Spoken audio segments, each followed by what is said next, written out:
19th, 2016 Board of Health meeting by starting with the Pledge of Allegiance.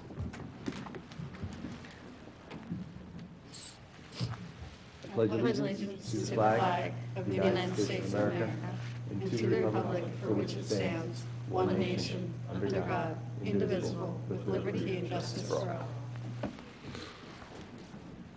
Good evening, everyone, and happy 2016 to everyone. I hope we had a wonderful holiday. We will actually kind of change around a bit of the meeting agenda tonight since it is the first meeting of the new year. We need to vote on officers again for the 2016 Board of Health. We also would like to welcome a new board member who will be replacing Dr. Humphrey, who served on the board for a very long time, probably 2 terms, 8 years, we think. And we appreciated all of his help and all of the great things he did for us and his dedication. And with us now, a new board member. Her name is Nancy Hopko. She's a PhD, director of the, is it correct, the PhD nursing program at Villanova? Thank you. Could you say a couple of words? Welcome to the board. Thank you. You can turn your mic on there, so little button.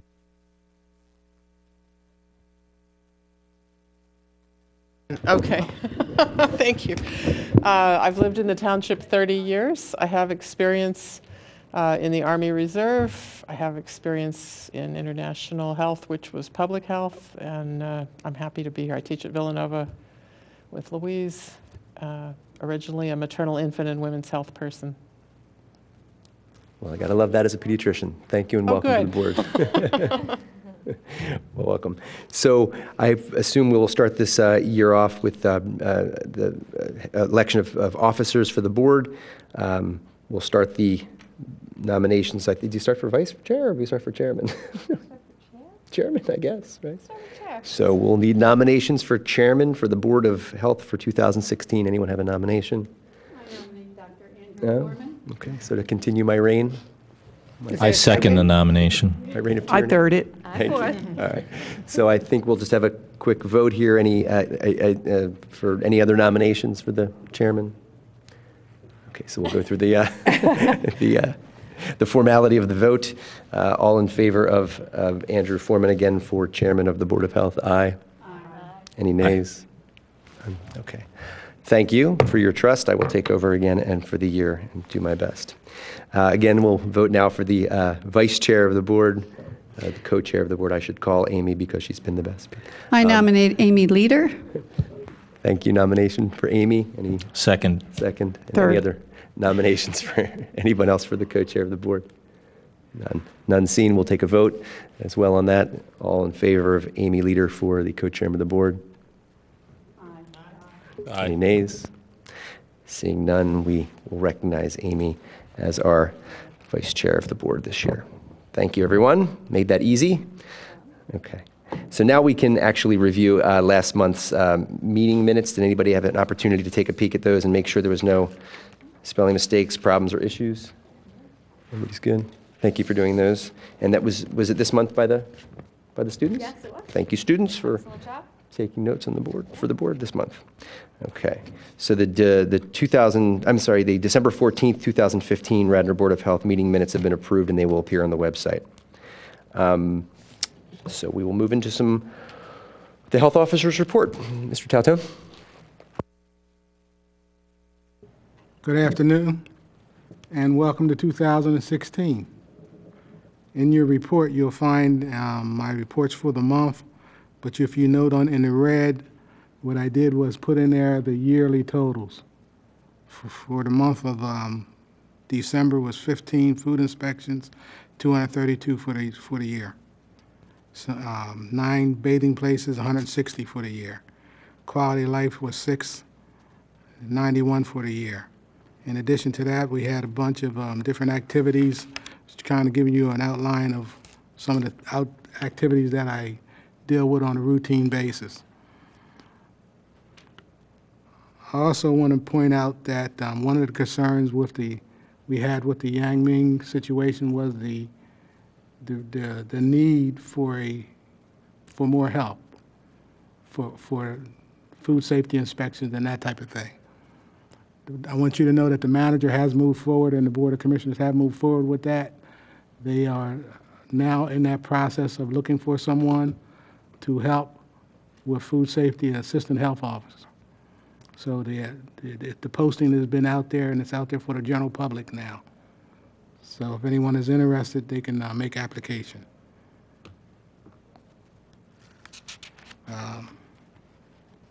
Pretty much that's the end of my report. Larry, I believe last month we had discussed the incident in Matador. That has been resolved? It's been resolved.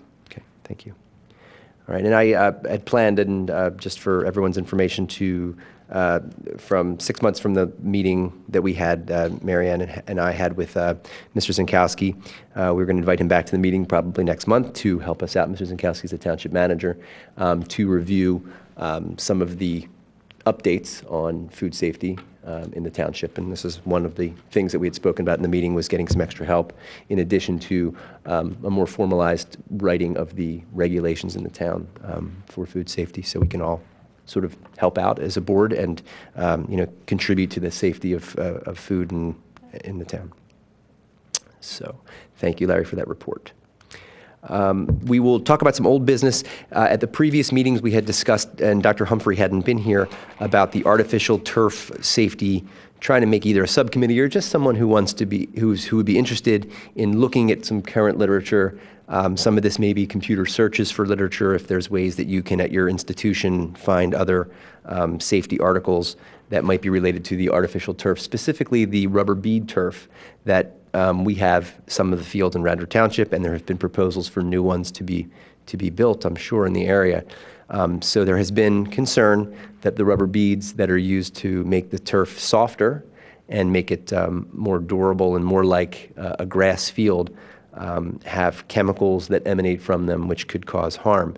There's been, from my reading, again, which has been a small amount from about 2 years ago, when Dr. Humphrey had looked at this information before, there have been no very good studies that have been done that have shown any kind of risk or harm.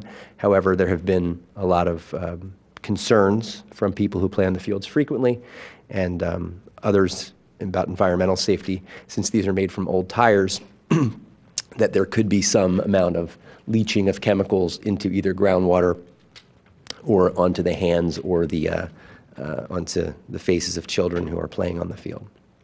There had been interest from the women's soccer. Women's soccer, I think it's the United States Women's Soccer Association, about the fields and their safety for the athletes themselves, knee injuries and ankle injuries, but not anything that they have expressed concern in the media, at least, about the fields and their chemical composition. So if anybody has any interest in that, would you please email me this month and let me know that you can help us to research anything further so we can give a recommendation to the, I think it was the EOC that was looking for this recommendation? Yeah. The EAC. I was going to say EOC. EAC. All right. So please help me out this month and let me know if you can help us with that and to review the literature. Joan just arrived here, Dr. Capuzzi. We had discussed last month a little bit about dogs and male dogs in the dog allowed parks in Radnor Township, and I don't know if we had a discussion about it last month. You had brought it up. Had we found that if any other towns are doing something similar with signage that says that a non-fixed male dog should be on leash in parks? My apologies. Yeah. I have not gotten a chance Okay, to research. that's fine. Yeah. So I think that's something that, as a board, to make a recommendation to the Board of Commissioners, if we feel like it's something that really will, impact the safety of our township residents, I think it'd be nice for us to have a little statement for them to let them know our thoughts on that. And again, I'm not as familiar because I don't go to the dog parks often to see what happens, but I'd like to know if there's concern from the community as well about anyone who has had trouble with, dogs either misbehaving or attacking their dogs in our parks. And we got an update from Larry on Yang Ming. Thank you. And do we have any information yet, Amy, for the students and their ideas for projects for this year? We do. sorry, I always forgot. I don't know if our two students want to say something a little bit about their topic areas, but we had talked last month broadly about your interests in topic areas. So if you wanted to just share some really brief ideas of what you're thinking, we may all be able to listen and have some ideas for you too. So I'm going to research about which lunches at our school are the most nutritious. So comparing the lunches provided by the government and like the soups and salads that we're offered. So. And I am going to research concussions and especially how they impact sports within the Radnor community and within the Radnor schools. Terrific. And in the past, our students, I'm sorry, Marianne, I'm going to interrupt here. Our students have helped to, sort of publicize these things, their ideas, their research, to give the community something that they can use. We've had a poster made about, I believe, the number of steps it takes to work off a sugary beverage. We've had, there was a presentation at our meeting last year about toxic chemicals.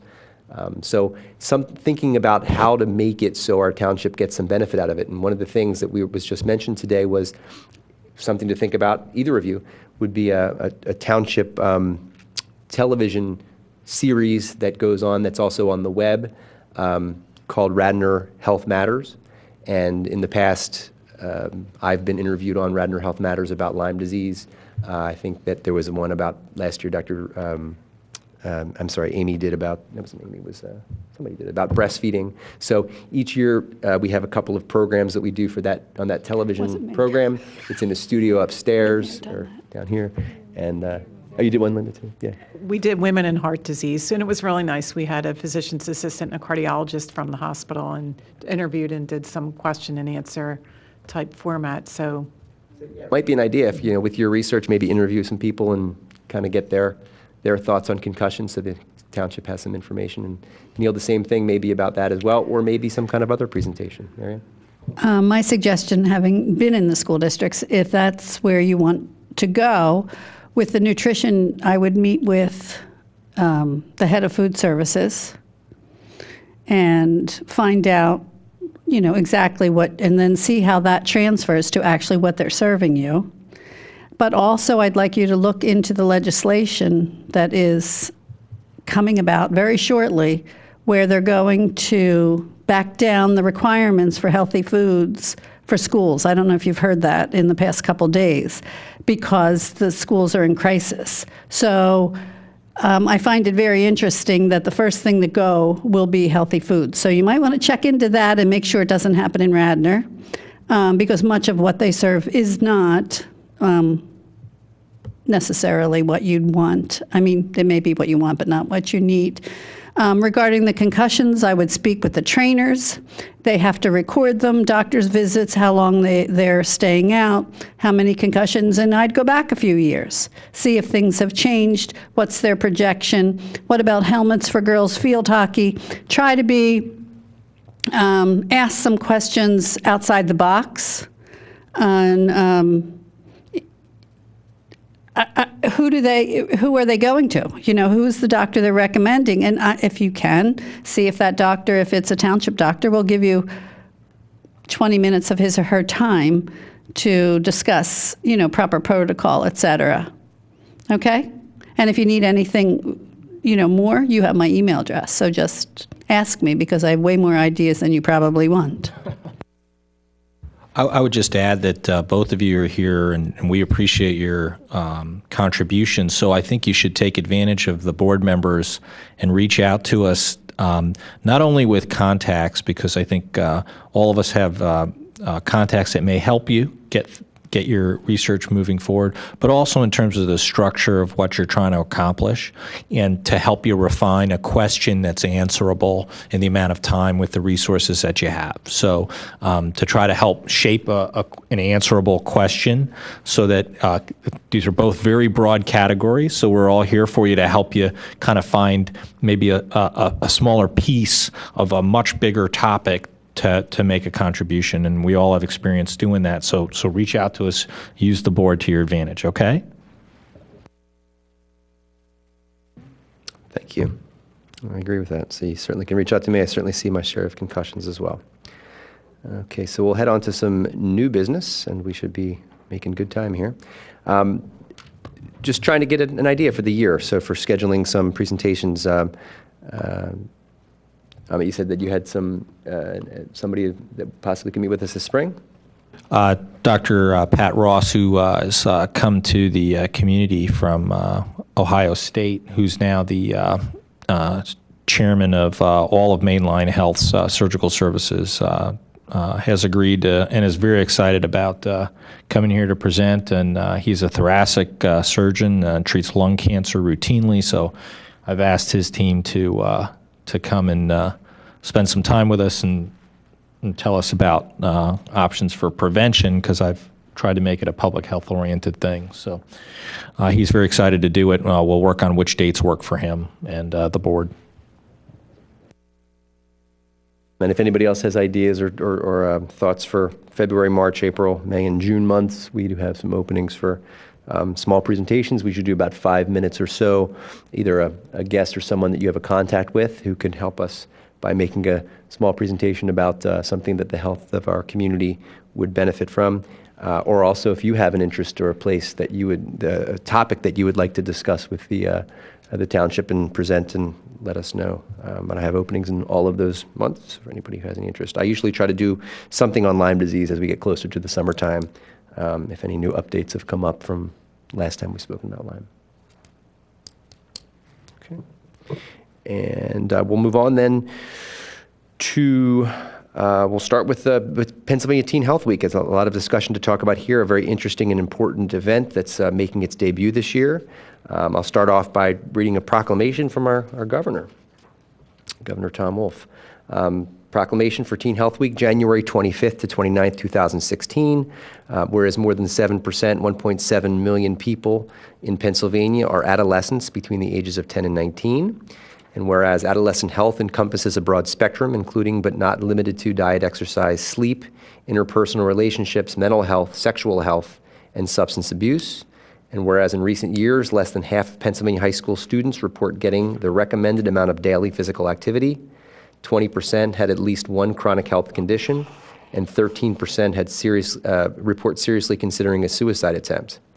And whereas health behavior patterns established during adolescence affect an individual's current and future physical and mental health, and whereas emphasizing strong and healthy literacy skills in adolescence can produce social, financial, and economic benefits, resulting in individuals who are better equipped to manage their own health, as well as that of their families, reduced healthcare costs, and a healthier and more productive workforce.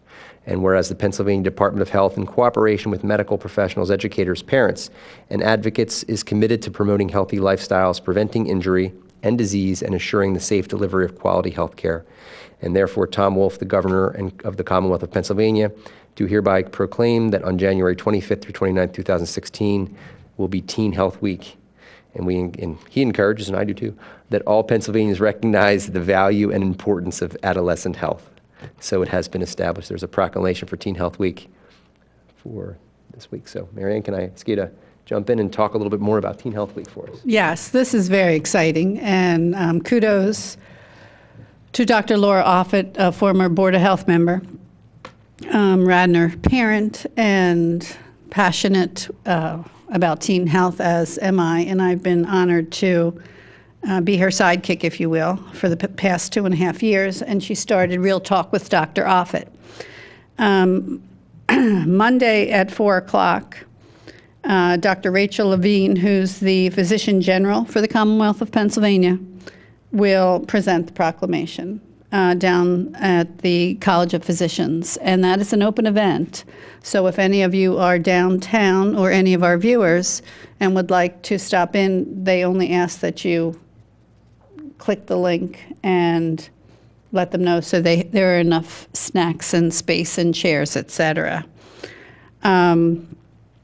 Wednesday, I think she's not telling me, but there's the Wednesday at 10 o'clock in media, the Delaware County Council, which she's assuming is near the courthouse, are recognizing advocates for teen health that have been in teen health for years. And Herb Hazen, who was our chair for so long, is being recognized. And I'm humbled to say that I am as well. I did not know that.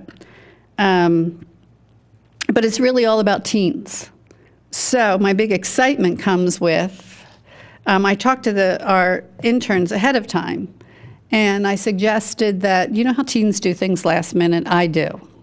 You know, that in a week they could, you know, create the world, if you will. So wear lime green, you know, the kids in the high school, middle school, you know, get a green extension, you know, for their hair to match the Pico building downtown, which will be wishing Happy Teen Health Week. It's a pretty big deal. Nowhere in the United States is there a statewide Teen Health Week. Pennsylvania got it from our little town of Radnor. And big thanks to Jim Doling, who put it up all over our website. And it just proves, interns, one person can make a difference. And all you really need to do is have a passion and stick with it and care. And that's what life's all about. Then it's not work. So, and for the adults listening and here on the board, you can wear lime green too, for the record. I asked my hairdresser today, but she told me that I could get a clip-in at, what's it called? What'd I tell you? It was called Five Below. So won't that be cool to be, I mean, I may just do it, guys. If they're recognizing me, get a clip-in for my hair. I'll do it if Dr. Foreman does it. I don't know where you're going to clip it. There you go. I told the interns to talk to their class advisors tomorrow, to talk to the teachers that really want to get involved in life and like kids, and to send an email to their principal tonight. We all know his address. Explain this is happening. Is the proclamation in your packet? Because no, I'll give you mine. Show that to the principal. You know, they could print up a few lime green things for the high school. People could get an extra point on their midterm, would be my recommendation as a veteran teacher, if they wear lime green. There's all kinds of fun things to recognize that schools can do. But for the people on the board, if you click on the toolkit, there's plenty to do for organizations. The township manager, the chief of police, the Wayne Business Association, I've contacted all of them, and they're all very supportive and part of this whole thing. Now, we're only one little town, but you have to start somewhere. But Dr. Offit is receiving messages from all over the state of Pennsylvania. People are getting excited. And look, the teenagers are who's going to take care of us. So we really do need to have healthy teenagers, in my opinion. She would like you to take pictures. Like if you get all your nurses involved at Villanova somehow and you have them opening the toolkit or wearing lime green, send pictures to hashtag PA Teen Health Week. So that would be really important. Or email it to Dr. Offit at info@realtalkwithdroffit.com. If you really want to get excited, I know I'm way too excited about this, Google Teen Health Week, and you will see she's on the map. Teen Health Week, Real Talk with Dr. Offit is on the map. And most importantly, this is about teens. And it's for teens. It's stuff you can do. You don't have to be a doctor to do any of the stuff in the toolkit. You can actually, if you all have Facebook pages, you can take the information right from the toolkit, put it on your Facebook page for that week, or make it green or whatever. So the work is done for you, is what I'm saying. That's the neat part. So you just have to believe, and I'd like you to believe, because I sure do. Thank you. Do you have any questions? Because you can always email me. You did mention to make a Facebook page. I don't know, you said that this is all going to end on Tuesday, right, of next week? It's next Monday to Friday. Okay. So it's all week, but you and I were talking to get like the kickoff going this week, so you're announcing it, talking about it, et cetera. But with all due respect to the fact that you have midterms next week, there would be some people upset with something happening cool on Wednesday, Thursday, Friday when you're having exams, and that's your exam schedule, am I correct? Mm-hmm. Things don't change. So make it Tuesday, like where you wear lime green or do your hair green or whatever you want to do green. So you have this week to start kicking it off. Email the boss tonight. You know that Mr. McBride, he's a totally cool guy. He is, isn't he? And he's a really good math teacher too. So he'll get this thing. He'll be with you, and you just remind him Mrs. McCarthy's involved in this, and he'll be okay with it. Trust me. So you can do whatever you need to do but teachers, just like Dr. Khanna was saying to you about us helping you, we're here to help you catapult this whole thing, whether it be teen health or your individual projects. But teachers are there for that very reason. They're not just there to impart information. School is supposed to be fun, and you are very important to us. And this is your chance to, I would think if you got this thing really rolling, I'd be absolutely, totally impressed, because this is where it's supposed to happen, in the schools. Thank you. And if you have more questions, ask. Marianne, we got the toolkit emailed to us. You said just by Googling PA Health Week, you'll get the toolkit? You'll see what's going on now. There's a nice article that was written. There's there's just other information that the Board of Health members may be more interested in than the kids are interested in, and the organizations in the toolkit. I mean, I found just looking through the toolkit earlier this week, there's really just click on tweets and Facebook posts that you can put right into your feed. I mean, in simple stuff. I mean, not just for, the teens who use this stuff, but also for us old people who sometimes go on social media. But things just like to remind people, about, physical activity is not just running or going on a treadmill or going to the gym, but it's also dancing around your room and listening to music and being active. It's, eating colors and, things, because they have all the good nutrition and different colors of things. But really interesting, helpful little tips. And, you hashtag Teen Health Week 2016, or is it PA? There's two ways they mention it in the packet. One's PA Teen Health Week, and the other one is Teen Health Week. But you sort of link it up so everybody sort of sees what's going on this week. I think it's a great toolkit, and it's very simple. Plus, there's a lot of links on there about places to go for reading about teen health. So I'm excited too. Yes, and my last thing to everyone here, please take pictures. Even if you switch it on your Facebook page, or you see something going on, or Nancy, welcome to the crew. If you get the Villanova nurses doing something, take some pictures. Get them and send them to us. So that way we can say that we are truly a supportive community of our teens. How does the PA Teen Health Week mesh with our school board, and how much of this do they have, or is it so new that we haven't made that connection yet? Well, that's a great question. When we first started, when Dr. Offit first started Real Talk with the .com, I decided we needed a meeting with our superintendent, and we went. So he was one of the very first people to know about it. I have sent all the proclamations to every school board member. All the administration knows about it. I always keep the school in the loop. Whether they chose to direct or suggest or whatever be the case, I don't know that, because, I don't know where that is. But I think the greatest gift this town could give is if everyone would learn to work together. And we're one of the smallest townships around, and yet we can't always get everyone on the same page, whether it's commissioners, school board, blah, blah, blah. So I think if you give everyone the information and say we're all in this together. So yes, they do know.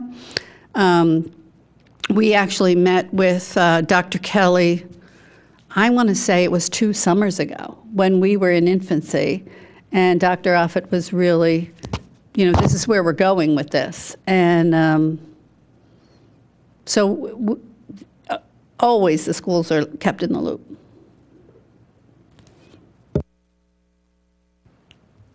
Thank you very much. So we'll move on to announcements. Does anybody have any announcements that they have concerning health in the township or anything? I'll make a couple here, real quick ones. So just to kind of review the events happening in Flint, Michigan for the community and for the board members.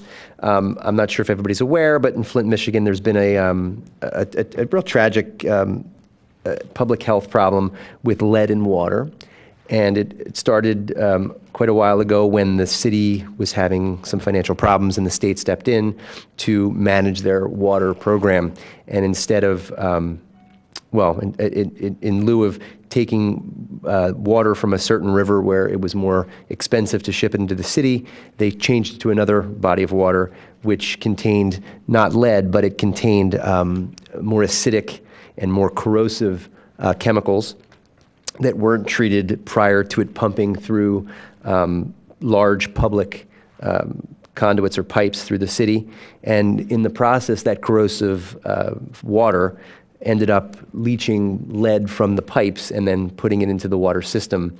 And by the time it was realized that this was happening, many children, and probably adults too, were affected by the lead in the pipes. And lead can cause some very, very serious issues in children as far as their brain development, as far as bones and many other systems in the body, and can be a huge tragedy. Unfortunately, there's no simple solution once lead has been ingested to get rid of that lead, and it takes a very long time, and in some cases it's not able to be corrected.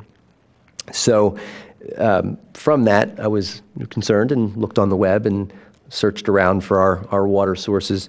And just so everyone's aware about how Delaware County works, the Aqua is the provider, and their water supplies are taken from some reservoirs, some bodies of water in the area. They are pre-treated before going into their plants, so they aren't laced with these corrosive elements that can leach into the pipes and then, leach out lead from the pipes.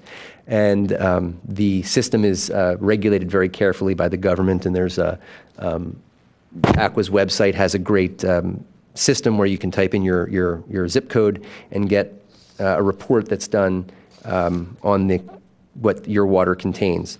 And looking through my zip codes, water supplies, just kind of interesting today to note a few things. First of all, the lead level was very, very good, was 0, requiring action of any kind. So there was a very small amount of lead, as we would find in any water, but a very, very small amount. But there is no fluoride in our water, just so everyone is aware that there is no fluoride in the drinking water like there is in many parts of the country because of costs. But Aqua does a nice job just making sure that our water is safe and it is well regulated in this state. So I wanted to mention that because it's a tragic issue. Since there's no other announcements. Sorry, Mary again. I'd like to thank Mr. Brazunas, who came to the meeting last month from the Radnor Fire Company. And I invited him, and I was not able to attend for health reasons. So I urge the township members, anyone listening to this, the board members, to support the Radnor Fire Company.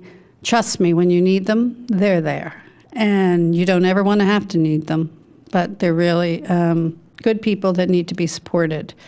So again, I apologize that for my own guest, I was not able to be here, but I did watch, and he was excellent and very professional, so I appreciate his time. We did. So just to make a quick list for the board members for next month is to think about a few things before we leave tonight, just to remind you guys. So if anybody could email if they're interested in the committee or just looking back on some information so we can make a recommendation to the EAC concerning the artificial turf fields. If you have a presentation, a month, a person, or a topic that you would like to present, just let me know so I can put it into the minutes to the agenda for the next meeting. And then the third thing, and I think a real important thing to think about here in the beginning of the year, well, two things to think about here in the beginning of the year.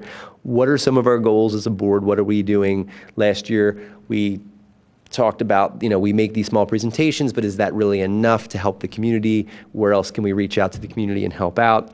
This Teen Health Week is really awesome. It is exciting that that there's something that Dr. Offit has put together and that Marion has been very instrumental in to make a big difference in the community. So think about things that would really make a difference in our community for health purposes. And then we've got to find a way as a board, and we talked about this last year too, to reach out to the public to get their input. We don't see anybody at meetings.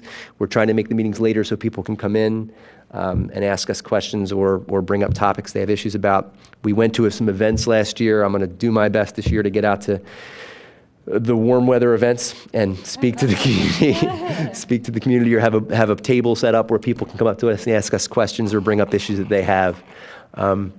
There's so many variations on how we can help, I think. I mean, everything from what we talked about last year for crossings of streets where it's safer to cross over, different types of chemicals that are used for weed control in the parks, animals, dining with us, and we'd like to have them dining with us in the township because we love our animals so much, and that contributes to great health in people too. So there's so many different areas that I think we can help the community with, but we just need to find out what they want from us, and that's where sometimes these events and boards can help us to get people involved. All right. Anything else from anybody? I have a question. Do we have another opening on the board? I don't think so, right? We filled Dr. Humphreys, right? That's it. We're full 9, right? Yeah. Yeah, we're just missing. Sorry, Kathy Durr couldn't be here tonight. Okay. So thank you, everyone, for trusting Amy and I again for another year. We look forward to seeing everybody in February at the Tuesday meeting. Tuesday at 5:30, February 16th for the next Board of Health meeting. Thank you, everyone.